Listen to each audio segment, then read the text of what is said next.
Subscribe करें हमारा YouTube channel VK Math Classes and press the bell icon, जिससे आपको आने वाली हर वीडियो का नोटिफिकेशन मिले सबसे पहले। हेलो स्टूडेंट, स्वागत है आपका मेरे YouTube channel VK Math Classes में। इस वीडियो के अंदर मैं आपको बताऊंगा कक्षा 12 मैथ का महत्वपूर्ण चैप्टर जो है आपका संबंध एवं फलन। तो संबंध एवं फलन की मैं पहले ही 3 से 4 वीडियो बना चुका हूं। अगर आप उन वीडियो को देखना चाहते हैं तो उन सभी वीडियो का लिंक आपको डिस्क्रिप्शन बॉक्स मिल जाएगा, आप वहां जाकर उन वीडियो को देख सकते हैं। तो सबसे पहले मैं 1 से लगा के 6 तक के क्वेश्चन आपको करा चुका हूँ। इस वीडियो में आपको कराऊंगा क्वेश्चन नंबर 7 से आगे। माइक में थोड़ी प्रॉब्लम होने के कारण मुझे वॉइस ओवर करना पड़ रहा है। तो क्वेश्चन नंबर 7 आपको दे रखा था कि किसी कॉलेज के पुस्तकालय की समस्त पुस्तकों के समूचे ए में, कोई कॉलेज है वहाँ पर आपको जो लाइब्रेरी है उसके अंदर जितनी भी पुस्तक हैं उसे समूचे ए दे रखा है। और यहाँ पर आपको संबंध दे रखा है r बराबर X comma Y such that X तथा वाई में पेजों की संख्या क्या आपको समान दे रखी है। ये क्वेश्चन आपको दे रखा है, तो हमें क्या करना है, इसको हमें सिद्ध करके दिखाना है। एक तुल्यता संबंध है। इस क्वेश्चन को आपको बुक से पढ़ के दिखा देता हूँ। क्वेश्चन में दे रखा है आपको, सिद्ध कीजिए कि किसी कॉलेज के पुस्तकालय की समस्त पुस्तकों के समूचे ए में, ये आपको एक संबंध दे रखा है एक्स तथा वाई में पेजों की संख्या क्या आपको समान है, और हमें सिद्ध करके दिखाना है ये जो संबंध आपका एक तुल्यता संबंध है। तो इसको हम सिद्ध कैसे करेंगे, तो इसके लिए हम क्या करेंगे, सबसे पहले यहाँ पर हम सिद्ध करेंगे स्वतुल्य, क्योंकि तुल्यता संबंध हम किसे कहते हैं, जिसमें हमें स्वतुल्य, सममित और संक्रामक तीनों सिद्ध करने पड़ते हैं। तो नंबर 1 हम डालेंगे स्वतुल्य। तो स्वतुल्य के लिए, तो स्वतुल्य का सूत्र क्या होता है, स्वतुल्य का सूत्र होता है ए कोमा वी, या ए कोमा ए लिख सकते हैं या एक्स कोमा एक्स भी लिख सकते हैं। तो यहाँ पर हम लिख लेंगे X comma X belongs to R. X for all, ये होता है सभी के लिए, for all value of A क्या आपका एक समूचे दिया हुआ है। तो अब यहाँ पर हम क्या करेंगे, यहाँ पर हम लिख लेंगे एक्स तथा वाई। अब जहाँ पर आपको y दे रखा है, इस y के स्थान पर हम क्या करेंगे, x लिख लेंगे, क्योंकि स्वतुल्य होता है खुद के तुल्य, यानी कि स्वयं के तुल्य। तो यहाँ पर हम लिख लेंगे x कोमा x में पेजों की संख्या क्या होगी आपकी समान होगी, क्योंकि x जो है स्वयं अपने आप के तो स्वतुल्य होगा, बराबर होगा। इसलिए हम क्या करते हैं, स्वतुल्य में हमेशा x और y, अगर आपको यहाँ a और b दे रखा होगा तो हम क्या करेंगे, दोनों जगह सेम पद लगा देते हैं। तो यहाँ पर हम ले लेंगे x कोमा x में पेजों की संख्या क्या आपकी समान है, तो ये क्या कहलाएगा आपका स्वतुल्य है। अब हम सिद्ध करेंगे क्या ये आपका सममित है। तो यहाँ पर हम नंबर 2 डाल देंगे, नंबर 2 डालेंगे सममित के लिए।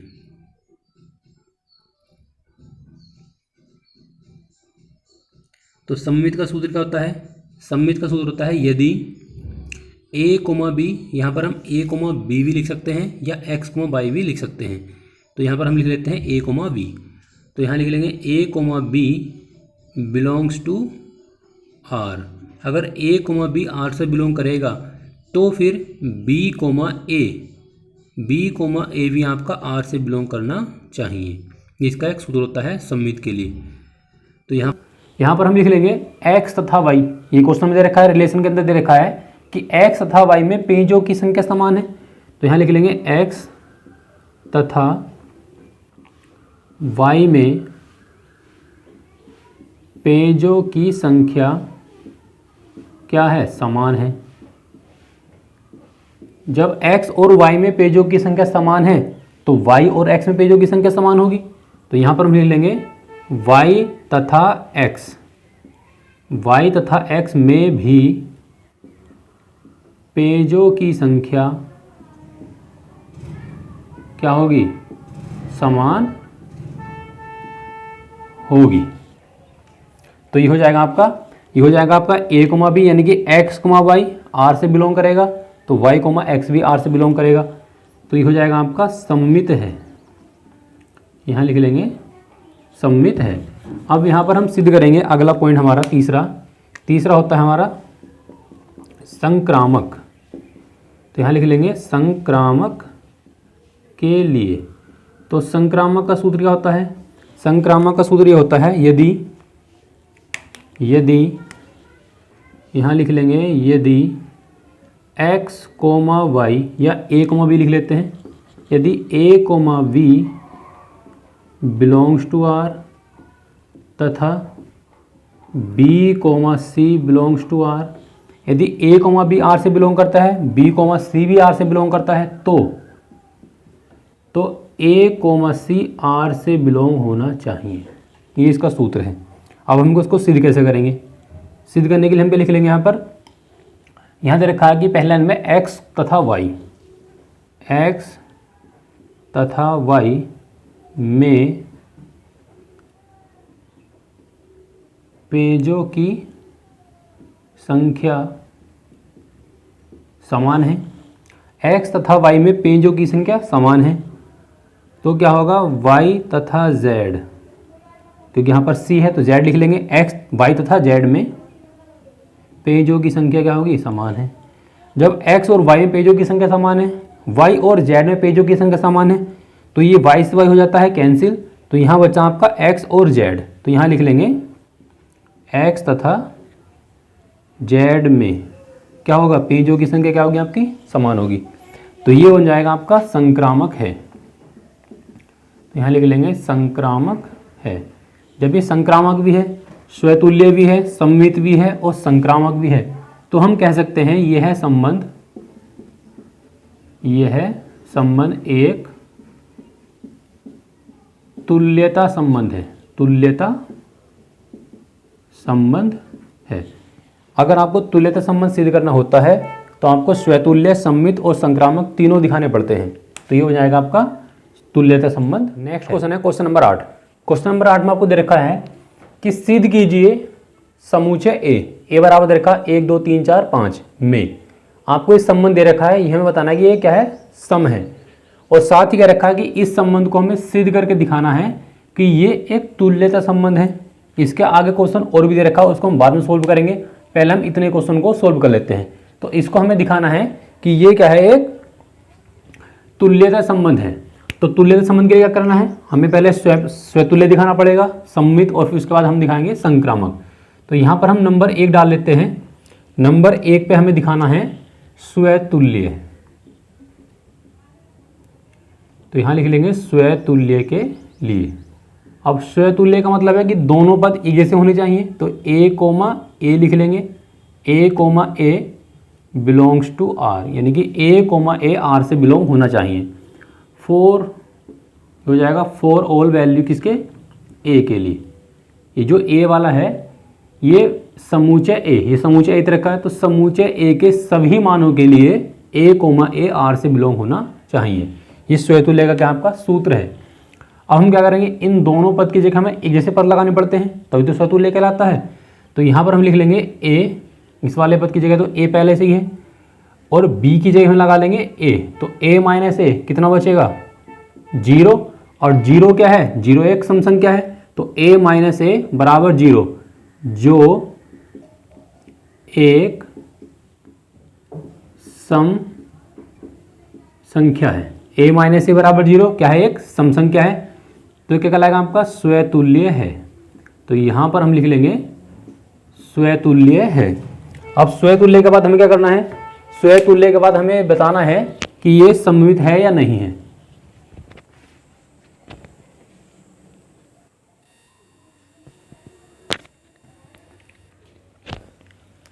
अब नंबर 2 पर हमें दिखाना है सममित के लिए। तो यहाँ लिख लेंगे सममित के लिए। तो सममित का सूत्र क्या होता है?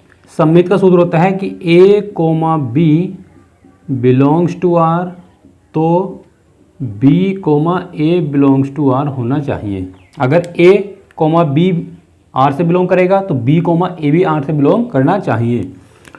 तो इसके लिए हम क्या करेंगे? यहाँ पर लिखा हुआ है कि a minus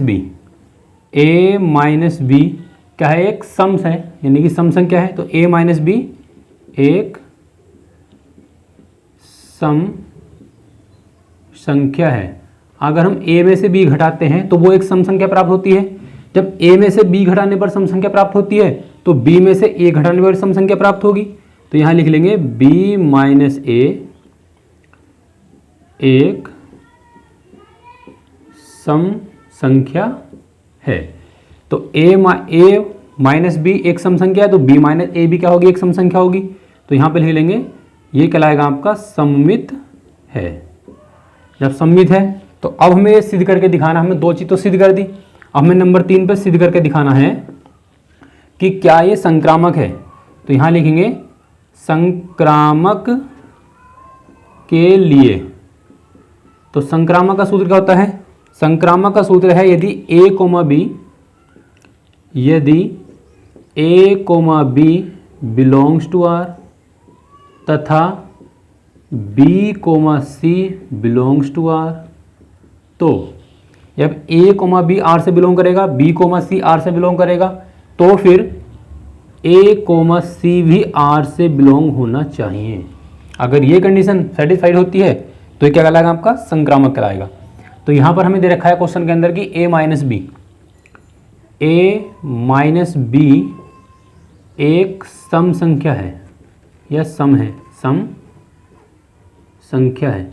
a minus b एक सम संख्या है तो b माइनस c, यहाँ पर लिख लेंगे b माइनस c एक सम संख्या है। b माइनस सी भी क्या होगी, एक सम संख्या होगी। a माइनस बी एक सम संख्या है, b माइनस सी भी एक सम संख्या है, तो b से भी हो जाएगा आपका कैंसिल, तो यहाँ बचेगा आपका a माइनस सी। तो a माइनस सी भी एक सम संख्या होगी। तो ये क्या कहलाएगा, आपका संक्रामक है। तो यहाँ लिख लेंगे संक्रामक है। अब हमने स्वतुल्य भी है, सममित भी है और संक्रामक भी है, तो ये क्या बन जाएगा आपका एक, यहाँ लिख लेंगे यह एक क्या कहलाएगा, तुल्यता संबंध है। यह एक तुल्यता संबंध है। अब इस क्वेश्चन में आगे भी आपको दे रखा है, इसका बी पार्ट है, हमने अब इसका जो है क्वेश्चन का ए पार्ट सोल्व किया है। अब इस बी पार्ट के अंदर आपको दे रखा है कि प्रमाणित कीजिए कि समुच्चय, आपको एक समुच्चय दे रखा है, यहाँ पर डालेंगे बी पार्ट, समुच्चय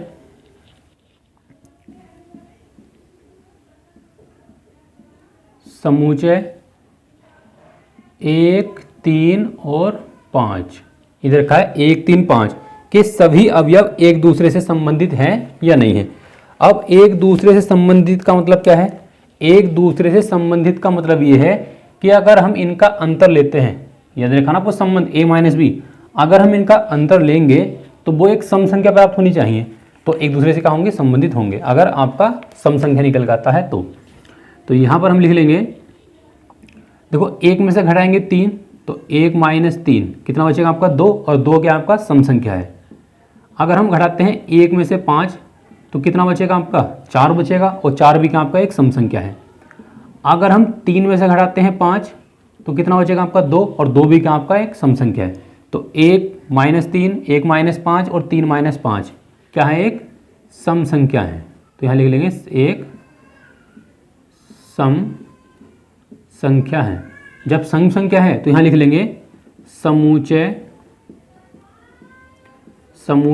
1, 3 और 5 के सभी अवयव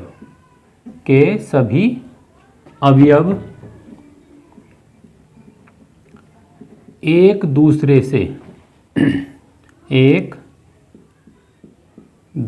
से संबंधित हैं, एक दूसरे से क्या होंगे, संबंधित होंगे। अब इसमें आगे भी दे रखा है क्वेश्चन, आपको आगे क्या रखा है कि समुच्चय 2,4, अब आपको एक समुच्चय और दे रखा है 2,4, तो यहाँ लिख लेंगे समुच्चय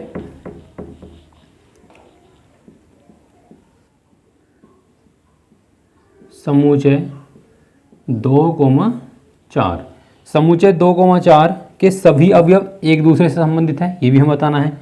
देखो 2 में से अगर हम घटाते हैं 4 तो कितना बचेगा आपका 2 बचेगा, और 2 भी आपका क्या है, एक सम संख्या है, तो यहाँ लिख लेंगे सम संख्या है। तो यहाँ पर हम लिख सकते हैं समुच्चय 2,4 के अवयव एक दूसरे से क्या कहलाएंगे आपके, संबंधित हैं। और ये तो हमने सिद्ध कर दिया। अब क्वेश्चन में क्या रखा है, परंतु 1, 3, 5, ये आपको समझ में रखा है 1, 3, 5, 1, 3, 5 का कोई भी अवयव, जो कोई भी अवयव है वो समुच्चय 2,4 के किसी अवयव से संबंधित नहीं है। ये हमें सिद्ध करके दिखाना है। देखो इसके अवयव कितने कितने हैं, 1, 3, 5 है। इसके अवयव कितने हैं, 2 और 4 हैं, एक दूसरे से क्या है, संबंधित नहीं है। तो यहाँ हम लिख लेंगे, इसको हम मान लेते हैं, ये समुच्चय आपको ए दे रखा है, तो इसको हम मान लेते हैं समुच्चय बी। ये हमने मान लिया कि यहाँ पर क्या है, समुच्चय बी है। और इसको मान लेते हैं समुच्चय सी, इसको मैंने समुच्चय सी मान लिया। तो समुच्चय बी और समुच्चय सी का कोई भी अवयव एक दूसरे से संबंधित नहीं है, वो हमें साफ साफ दिखाई दे रहा है, क्योंकि यहाँ पर लिखा हुआ है 1, 3, 5 और यहाँ लिखा हुआ है 2, 4, तो संबंधित तो है नहीं। तो यहाँ पर हम लिख लेंगे,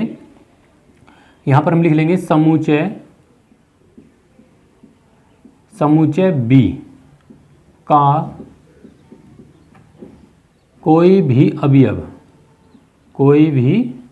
अवयव समुच्चय सी से संबंधित नहीं है,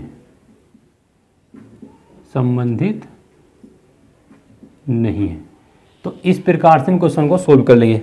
क्योंकि इस क्वेश्चन के अंदर आपको 2 क्वेश्चन दे रखे थे, एक तो हमें सिद्ध करके दिखाना था कि एक तुल्यता संबंध है, तो यहाँ पर हमने सिद्ध कर दिया कि एक तुल्यता संबंध है। और साथ ही क्या रखा है इसका बी पार्ट में कि हमें प्रमाणित करके दिखाना है कि 1, 3, 5 के सभी अवयव एक दूसरे से क्या है, रिलेशन रखते हैं, और 2,4 के एक दूसरे क्या है, रिलेशन रखते हैं। लेकिन ये वाला समुच्चय इस वाले समुच्चय से कोई संबंध नहीं रखता।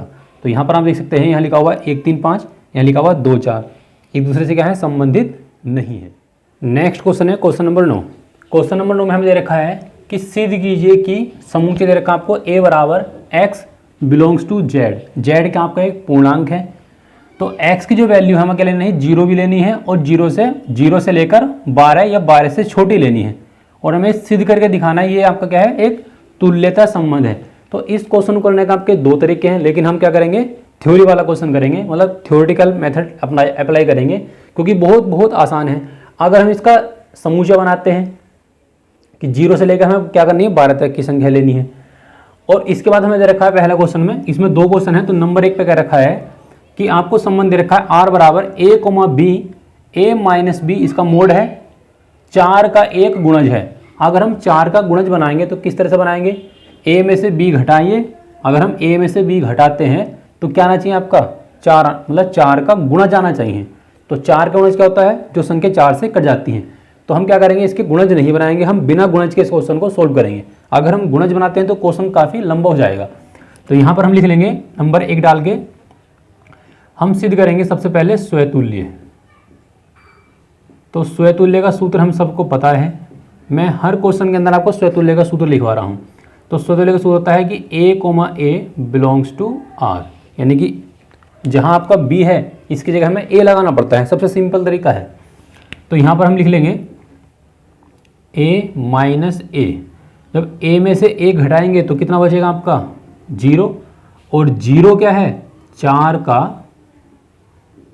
का क्या है आपका एक गुणज है, क्योंकि 0 तो हर किसी का गुणज होता है। तो यहाँ लिख लेंगे a माइनस ए बराबर 0, 4 का गुणज है, क्योंकि देखो 0 तो किसी का भी गुणज हो सकता है। हम 0 मतलब कोई संख्या है, हम किसी भी संख्या से क्या कर सकते हैं, भाग कर सकते हैं, और किसी भी संख्या से क्या कर सकते हैं, गुणा, क्योंकि गुणज वो होता है जो किसी के पढ़ने में आता है। तो a माइनस बराबर क्या होता है, 0, 4 का एक गुणज है, तो क्या कहलाएगा आपका, ये स्वतुल्य कहलाएगा। तो यहाँ हम लिख लेंगे स्वतुल्य है, स्वतुल्य सिद्ध हो गया।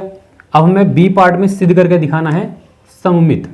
तो यहाँ लिख लेंगे सममित के लिए। तो सममित का सूत्र क्या होता है, यदि a, b belongs to r तो b, a belongs to r होना चाहिए। अगर a b से बिलोंग करेगा तो b a से भी बिलोंग करना चाहिए, मतलब b, a r से बिलोंग करना चाहिए। तो यहाँ पर हम लिख लेंगे यहाँ पर क्वेश्चन में देखा कि a माइनस बी क्या है, 4 का एक गुणज है, तो यहाँ लिख लेंगे 4 का एक गुणज है। जब a में से हम b घटा रहे हैं और घटाने के बाद हमें जो वैल्यू प्राप्त हो रही है वो 4 का एक गुणज है, तो b में से a भी तो घटाएंगे, a में से b घटा लो या b में से a घटा लो, तो वो भी क्या होगा आपका 4 का एक गुणज होगा, 4 का एक गुणज है। अगर इस क्वेश्चन को हम वैसे करेंगे ना, इस समुच्चय को लेकर 0 से लगाकर वार तक की संख्या लिखेंगे, फिर इसका एक संबंध बनाएंगे, तो उससे काफ़ी लॉन्ग क्वेश्चन हो जाएगा, इससे बिल्कुल शॉर्ट क्वेश्चन हो जाएगा। तो यहाँ पर हम लिख लेंगे सममित है, ये हो जाएगा आपका सममित है। अब हमें सिद्ध करके दिखाना है कि ये संक्रामक है या नहीं, तो यहाँ हम लिख लेंगे संक्रामक के लिए, और संक्रामक का सूत्र हम सभी जानते हैं, यदि a, b belongs to R तथा b, c, यहाँ लिखेंगे b, c belongs to R, तो a, c belongs to R होना चाहिए। अब यहाँ पर हम देखेंगे, यहाँ हम लिख लेंगे कि a माइनस बी का है, 4 का गुणज है, 4 का एक गुणज है। a माइनस बी का आपका 4 का गुणज है, या इसको हम इस तरह से लिख सकते हैं कि a माइनस बी बराबर 4k मान लिया हमने, यहाँ पर हम k 1 मान सकते हैं, यहाँ लिख लेते हैं माना। देखो गुणज का मतलब है कि 4 के गुणा में कोई भी संख्या मान सकते हैं। अब आपका जो k है वो k क्या है, k मान लेते हैं, k जो है वो z से बिलोंग करता है, क्योंकि यहाँ पर दे रखा है z। जब x z से बिलोंग करता है तो k भी हमने मान लिया z से बिलोंग करता है। इसको हम मान लेंगे समीकरण नंबर 1। अब a माइनस बी बराबर 4k1 बन जाएगा, और जब हम क्या करेंगे यहाँ से मोड हटाएंगे, जब यहाँ से हम क्या करेंगे मोड हटाएंगे, देखो मोड का काम होता है, अगर मान लो कोई संख्या माइनस की है, ये माइनस के 2 है, अगर मैं इसको प्लस में लिखूंगा तो मैं यहाँ पर क्या लगा दूंगा, मोड लगा दूंगा। यानी कि मोड लगाने के लिए माइनस की संख्या है उसे हमें प्लस में लिखना है तो मोड लगा लेते हैं, कोई संख्या मान लो प्लस में दे रखी है पहले से ही और हम मोड लगा के लिखना है तो भी लिख सकते हैं। यानी कि मोड हटाने पर हमेशा 2 चिन्ह आते हैं, एक प्लस और एक माइनस। तो यहाँ पर हम क्या करेंगे, यहाँ हम लिख लेंगे कि a माइनस बी बराबर, यहाँ जाएगा प्लस माइनस के 4k1, इसे मान लेंगे समीकरण नंबर 1। अब a माइनस बी क्या है, 4 का गुणज है, तो b माइनस सी, तो यहाँ लिख लेंगे b माइनस सी 4 का एक गुणज है। तो यहाँ लिख लेंगे b माइनस सी बराबर 4, इसे हम यहाँ k2 मान लेंगे, और जब यहाँ पर हटाएंगे मोड तो हो जाएगा b माइनस सी बराबर प्लस माइनस 4k2, इसे मान लेंगे समीकरण नंबर 2। अब समीकरण 1 व 2 से अगर हम समीकरण 1 और 2 को जोड़ देते हैं तो क्या बनेगा आपका a माइनस बी बराबर 4k1, यहाँ प्लस माइनस b है, और b माइनस सी बराबर प्लस माइनस के 4k2, ये आपका b से भी हो जाएगा कैंसिल, तो यहाँ बचेगा आपका a माइनस सी बराबर 4k1, और यहाँ बचेगा आपका प्लस माइनस 4k2। अब यहाँ से देखो 4 कॉमन निकल जाएगा, तो यहाँ बचेगा आपका k1 प्लस k2, और यहाँ बचेगा आपका a माइनस सी। अब प्लस माइनस को हम इधर ले आएंगे वापस, तो ये बन जाएगा आपका मोड a माइनस सी, और यहाँ बन जाएगा आपका 4k1 प्लस k2 बन जाएगा। अब ये भी क्या आपका 4 के गुणा में लिखा हुआ है, जब 4 के गुणा में कोई भी संख्या होगी तो वो क्या कहलाएगा, आपका 4 का गुणज होगा। तो यहाँ पर हम लिख लेंगे कि a माइनस सी भी का आपका 4 का गुणज है, तो यहाँ हम लिख लेंगे a माइनस सी 4 का एक क्या है आपका गुणज है। जब गुणज है तो ये क्या कहलाएगा आपका स्वतुल्य है, तो यहाँ हम लिख लेंगे वो संक्रामक है, संक्रामक है।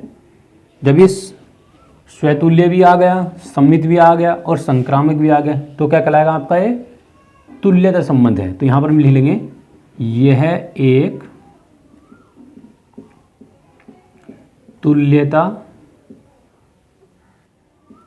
तुल्यता संबंध है, ये लिख लेंगे। तो ये आ जाएगा इस क्वेश्चन का आंसर। अब इसी का आपको सेकंड पार्ट दे रखा है, आपको एक संबंध दे रखा है क्वेश्चन नंबर 2 के अंदर। क्वेश्चन नंबर 9 में आपको सेकंड पोर्शन दे रखा है कि आर बराबर ए कोमा बी सच दैट ए बराबर है आपका बी के, और ये भी हमें सिद्ध करके दिखाना है, ये भी आपका क्या है एक तुल्यता संबंध है। तो इसके लिए सबसे पहले हम डालेंगे नंबर ए करके स्वतुल्य। स्वतुल्य का मतलब होता है कि खुद के तुल्य, मतलब अपना आप के तुल्य, स्वतुल्य के लिए। तो स्वतुल्य का सूत्र आप जानते हैं कि A comma A belongs to R होना चाहिए। सिंपल सूत्र है कि A comma A belongs to R होना चाहिए। तो जहाँ पर आपको बी दे रखा है, यहाँ पर हम क्या माना, केवल ए मानते हैं। तो यहाँ लिख लेंगे ए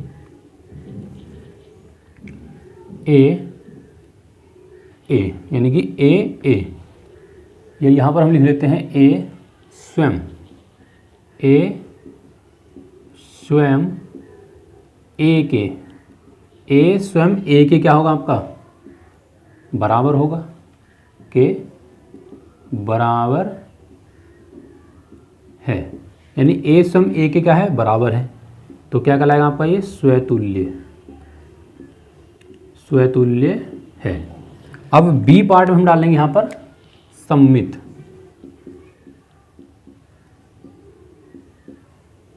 सम्मित के लिए, तो सम्मित का सूत्र क्या होता है,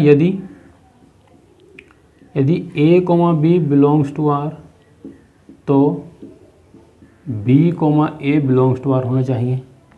तो यहाँ पर हम लिख लेंगे ए बराबर है बी के। देखो यहाँ पर रखा कि ए बराबर क्या है, बी। तो जब ए बराबर बी है तो बी बराबर भी क्या होगा, ए को बी के बराबर लिख लो या बी को ए के बराबर लिख लो, बात तो एक ही है। तो ये ए बराबर बी है तो बी बराबर ए है। तो यहाँ पर हम लिख लेंगे सम्मित है। अब हमें सिद्ध करके दिखाना है तीसरा पार्ट इसका, वो है आपका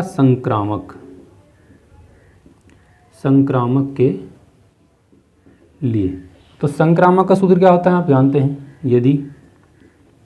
यदि A comma B belongs to R तथा B comma C belongs to R तो A comma C belongs to R होना चाहिए।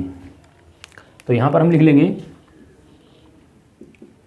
ए बराबर क्या है, बी, ए बराबर बी है तो बी बराबर क्या होगा, सी। जब ए बराबर बी है, बी बराबर सी है तो ए बराबर सी भी तो होगा। ये हम कह सकते हैं कि ए बराबर बी बराबर सी।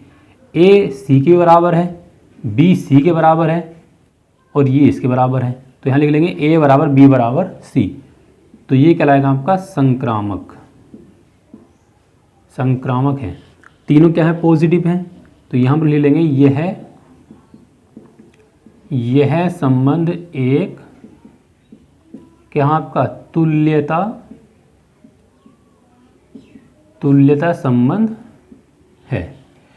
तो इस वीडियो के अंदर मैंने आपको कराए हैं क्वेश्चन नंबर 7, 8 और 9, 3 क्वेश्चन कराए हैं। अगर मैं आगे क्वेश्चन आपको कराता हूं तो वीडियो काफ़ी लंबी हो जाएगी, तो इससे आगे क्वेश्चन मैं आपको वीडियो के नेक्स्ट पार्ट में कराऊंगा। तो आई होप कि आपको सभी क्वेश्चन अच्छी तरह समझ में आए होंगे। अगर आपको वीडियो अच्छी लगी हो तो वीडियो को लाइक करें, शेयर करें और मेरे चैनल को सब्सक्राइब करें।